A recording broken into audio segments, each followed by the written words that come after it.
of you are victims of a condition that could prevent you from ever achieving your full potential at school or at work, or prevent happiness at home.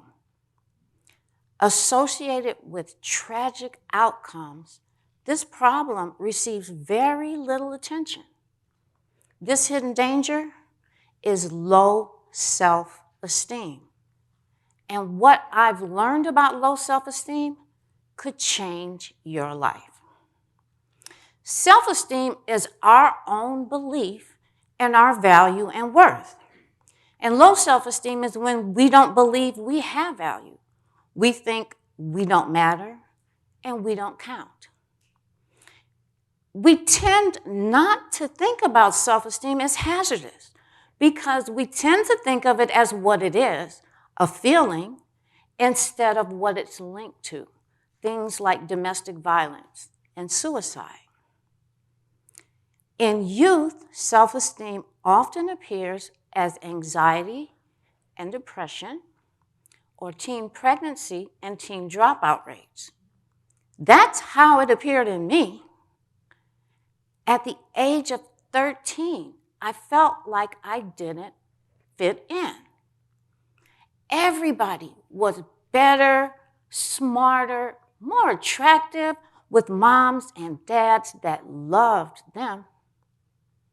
My mom was an alcoholic, and my dad left us when I was a baby.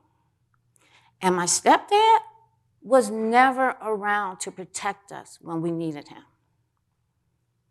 Later, as an adult, I tried every conceivable substitute for self-esteem. Nothing made me feel better, only worse, because nothing can take the place of self-esteem. My breakthrough occurred, ironically, where my problems began, living with my parents. Sitting on the patio shortly after moving back in with them, my stepdad turned and asked me to rate my self-esteem on a scale of 1 to 10. He was a clinical psychologist, so I suspect he may have had a number in mind when asking me that question, but my response left him speechless. Because on a scale of 1 to 10, I rated my self-esteem as a -5. I didn't have low self-esteem. I had negative self-esteem, if there is such a thing. But something positive happened that day, and that is when I learned that I have a problem, not that I am the problem. And the name of my problem was low self-esteem. Now, sitting on the patio with a relative is one way to learn about self-esteem, but there are other better ways. There are questions that we can ask ourselves that will reveal truths and uncover risks. Questions about things like trauma, abuse, and neglect that are collectively referred to as adverse childhood experiences.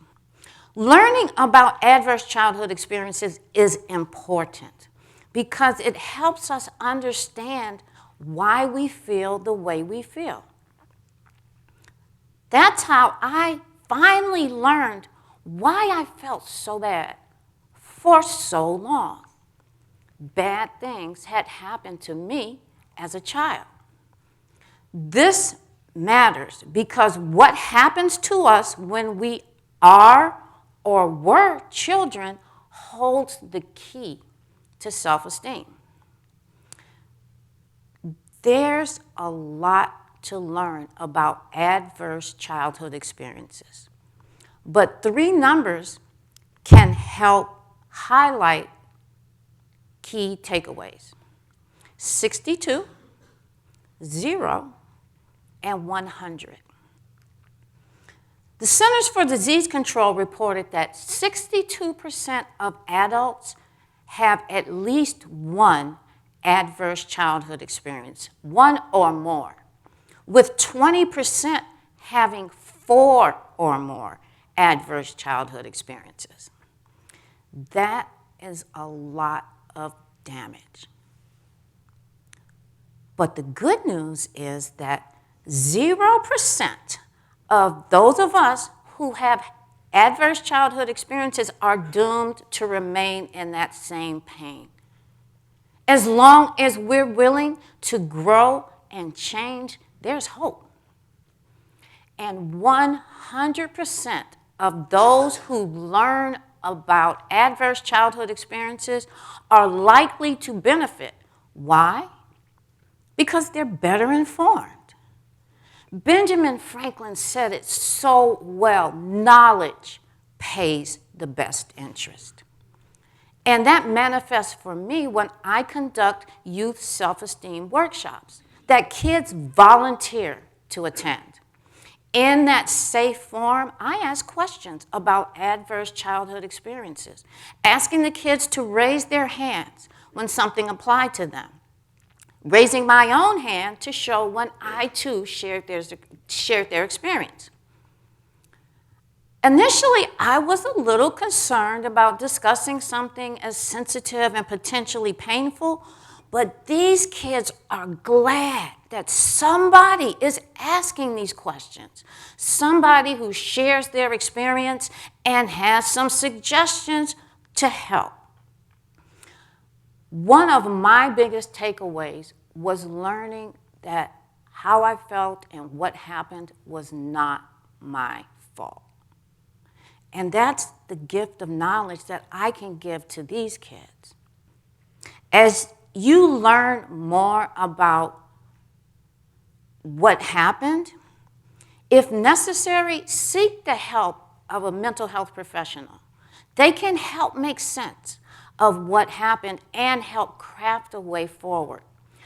I didn't have the benefit of working with a professional, but if I'd had, I'm sure it would have helped.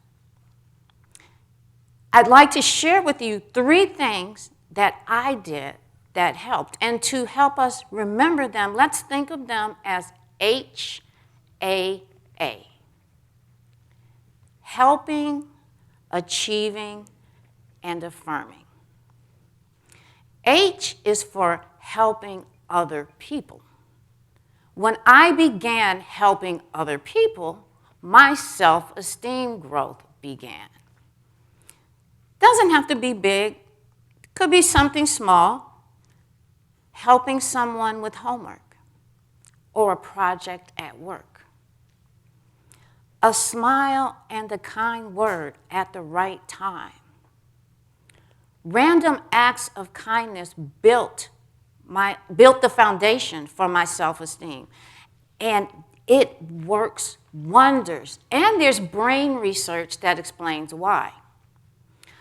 I discovered that in addition, I found it hard to feel sorry for myself when I was helping someone else. The first A is for achieving. I began setting and achieving goals, such as earning a degree in music, followed by degrees in business, and I'm currently completing my PhD in public policy. Things like earning a degree or a diploma or a certificate or learning a new skill provide a way for us to objectively measure our abilities and our worth. And the last A is for affirmations. The most difficult part for me of this whole process was silencing the negative voices in my head. Negative self-talk. You know, the things that we say to ourselves, about ourselves, that we would never say to or about someone else. Positive affirmations work like kryptonite for negative self-talk. I learned to create focused responses to some of my most common negative self-talk. For example, my appearance. I would respond, It doesn't matter what I look like on the outside. It's what is in the inside that counts. Pushing back on negative self-talk led me to a way to eventually put it in my rearview mirror. All three approaches work, but they don't work instantly. It takes time to earn a degree or a diploma or to build self-esteem. So give yourself time. You're worth it. Let me leave you with this. We can't change what happened in the past, but we can choose our future. So I ask you to ask the hard questions. Find out if low self-esteem is robbing you of happiness and success. And then do something about it. No matter how many times you raised your hands, no matter what score on a scale of 1 to 10, turn your pain into the power to live a fulfilled, healthy life full of healthy self-esteem.